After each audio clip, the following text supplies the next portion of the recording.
Hello everyone, friends. So in the language of anatomy, chakras are called ganglionic plexuses, which are formed within the human, so to speak, nervous system with the circulatory system.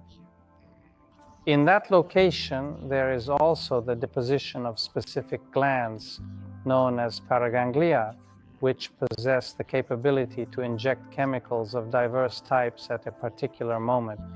They promptly synthesize them. Thanks to this, an individual's mood can change dramatically and intensely, as well as their physical sensations, such as the desire to sleep or, conversely, wakefulness. This internal chemistry has a significant impact on an individual, their psyche, their physiology, and their overall well-being. Controlled by chakras, i.e. what's called the data transmission technique, i.e. in some kind of informational intertwining, transferring information from one information line to another, is called a chakra. Undoubtedly, this chakra possesses its own field. It somehow processes energy, forming a field structure around itself.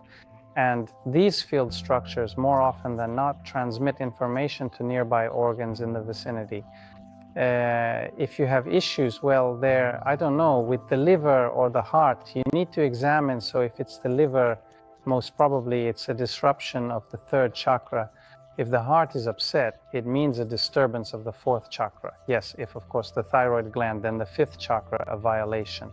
Well, accordingly, prostate or uterus, yes, the first chakra, that is, it is necessary to understand what exactly the chakra gives energy to the organ. The organ receives information about the processes it needs to synthesize, the way in which the cells should divide there, and the chemical substances they should reproduce in the blood. Sensitive information. This subtle information is generated within the area and through the work of the chakra system. Analyzed, since it's come to this, the first chakra is the desire to live, to move, its activity.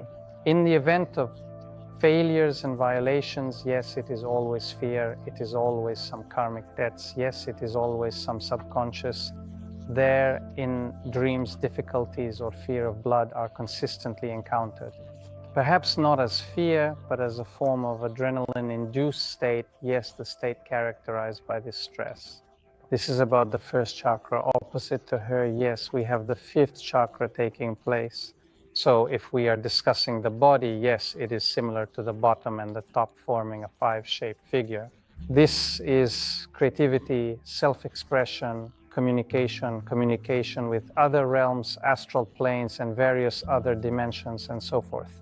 The chakra is extremely challenging. It encompasses a multitude of desires, lusts, and self-flagellation practices that are deeply ingrained. The fourth chakra below, so here it's about knowledge.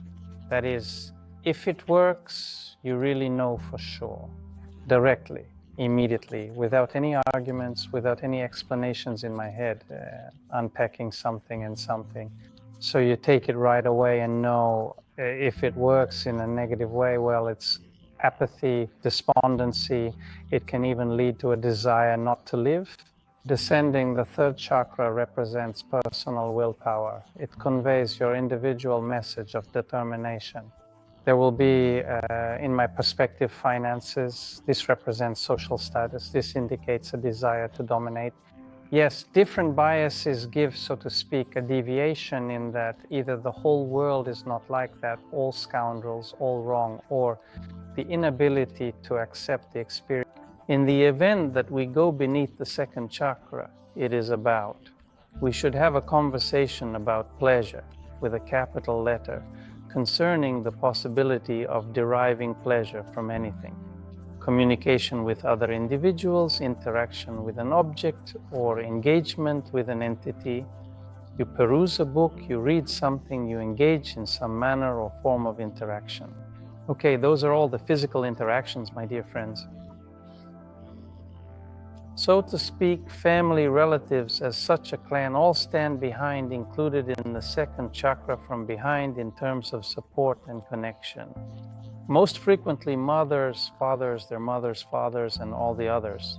The mouth is located at the waist. All this goes there. Therefore, when you do something against the will of your kind, most often the lower back begins to suffer. Wow, what a head. The head is a separate story. She's crucial and everything starts from there. However, it is impossible to describe it as certain processes of thought in a specific manner. That is, it's about assembling this reality. It's about one's and someone else's. It's about a specific vision, a vision of this world in its own key, all in the head. Well, and the seventh chakra, I believe, is the top of the sixth chakra. In other words, the sixth chakra upwards is the seventh chakra. And she naturally creates a perception bubble, a vital element of her exceptional capabilities. That is, what we perceive around us, it's all the work of the seventh chakra. It is very complex, and naturally, its disorders most often lead to schizophrenia, complex serious illnesses, which are already simply difficult to overcome. To give a brief overview of chakras, let me clarify, my friends, that I do not subscribe to the concepts of disclosure or chakras. They are already open. They are already working. Yes, their work can be 3, 5, 7, 10%. It can be 80%. But this does not mean that here it is, the chakra has opened and you have some kind of superpowers appeared. God forbid, yes, to awaken this Kundalini, God forbid, so that all these abilities manifest. It will merely terminate an individual rapidly, because when the force is awakened, the body needs to be prepared.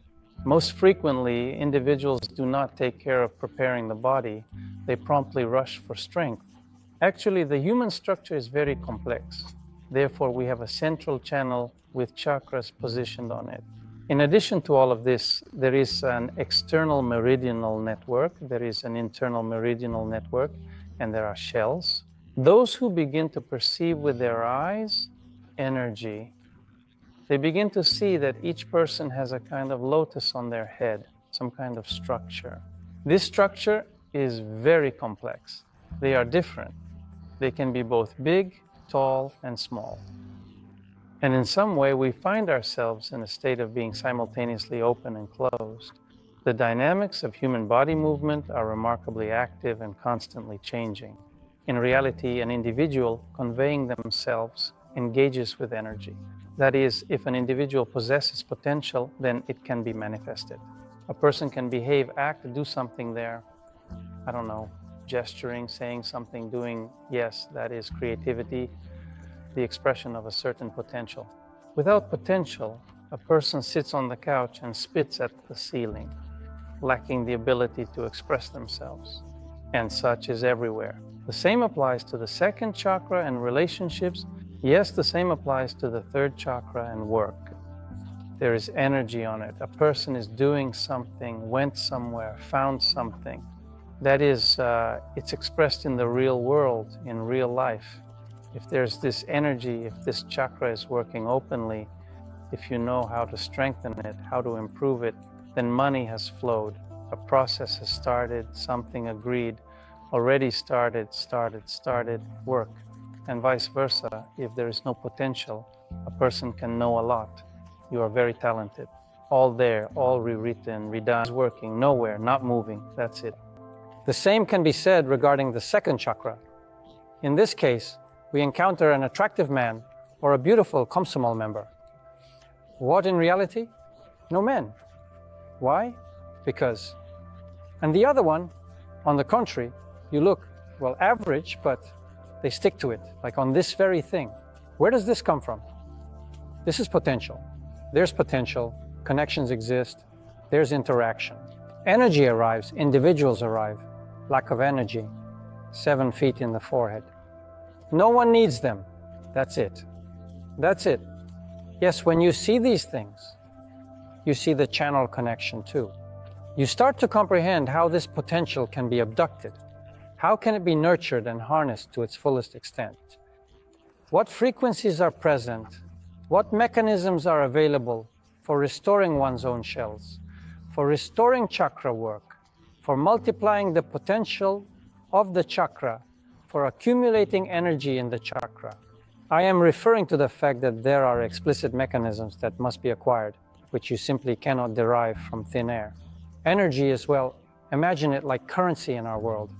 There can only exist a limited amount of them due to their scarcity. If there are many, they don't just lie around. That's a fact. Imagine you're walking and money is lying around in bundles, piles like that, yes. And you're like, oh, how nice, money, money. No. Do you know why they don't fall? Because it is a valuable thing. It is an important thing. The same with energy for the chakra, with energy for some potential, some organ or something else. This is valuable. It can enable the body to function for 10, 15 more years without diseases.